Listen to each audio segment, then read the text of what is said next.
vexed by the vending machine view, by Krishna's mercy. Chaturvidha bhajante ma, jana sukritino Arjun, arto jigyasur artharthi jnani cha bharatarshab.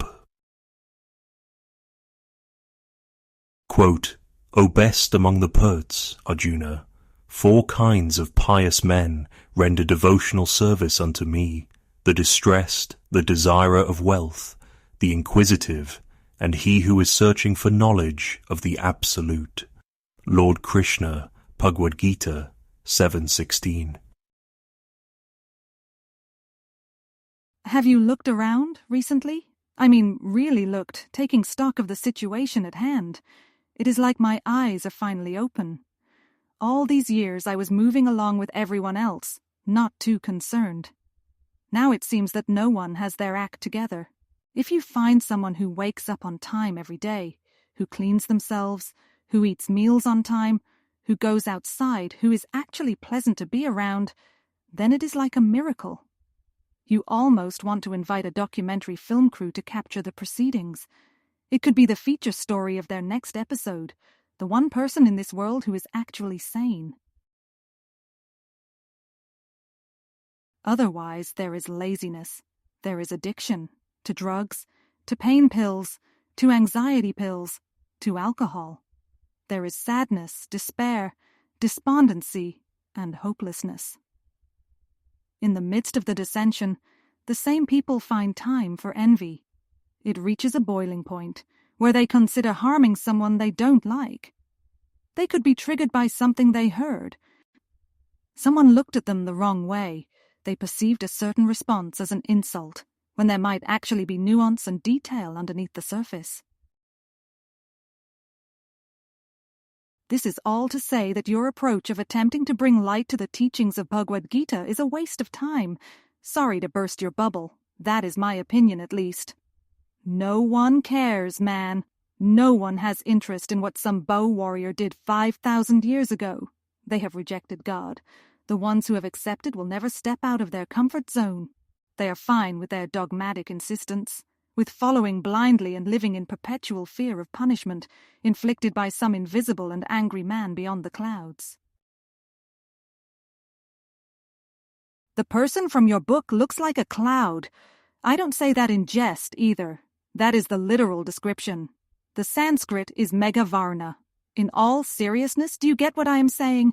How do you expect people to meditate on timeless principles constituting Vedanta study when they can barely stand up on their own? How will you get them to take interest?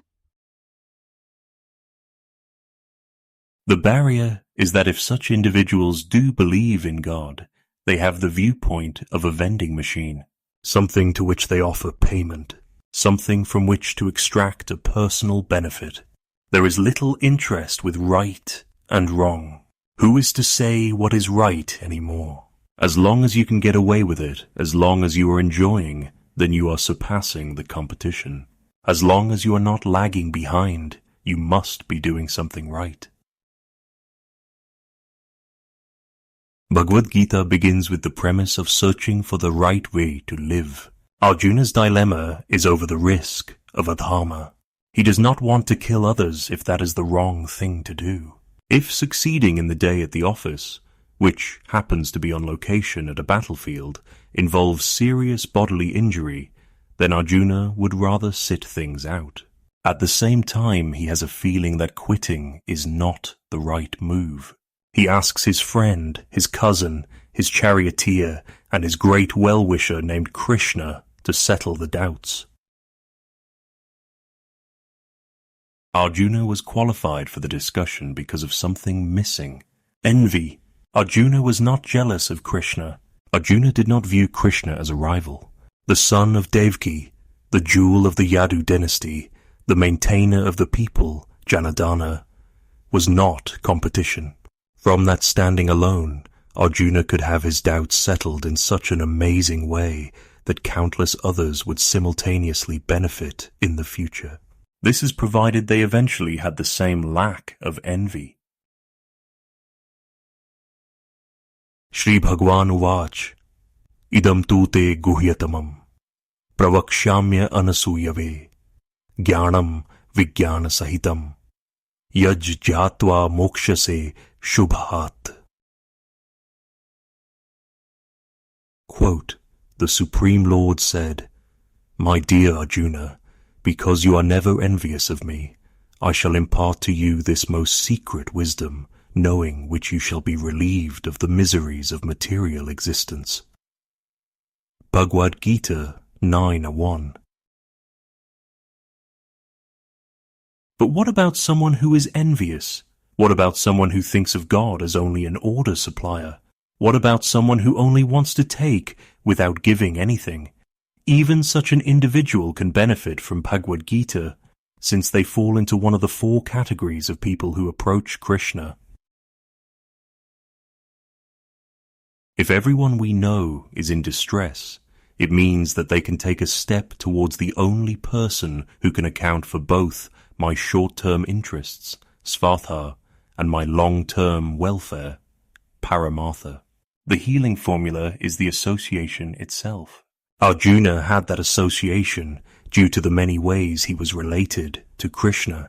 This means that Arjuna was actually liberated both prior to the Bhagavad-gita conversation and after it. The excuses are many: lack of time, existing religious affiliation, desperate search for meaning in life. The solution is still the same. Take some time, hear the conversation through the presentation of someone who actually knows, who follows the path of Arjuna, and then see what difference is made. The ones who choose to stay, who keep that closeness in worship, upasana, and maintain it, become fixed in their resolve. They are always in tune with the truth, because they have the absolute truth lifting them up. Vyavasayatmika buddhir ekeh kurunandan bahu shakha hir anantash cha buddhayo vyavasayinam. Quote, those who are on this path are resolute in purpose, and their aim is one. O beloved child of the Kurus, the intelligence of those who are irresolute is many-branched. Lord Krishna, Bhagavad-gita 2:41. In closing,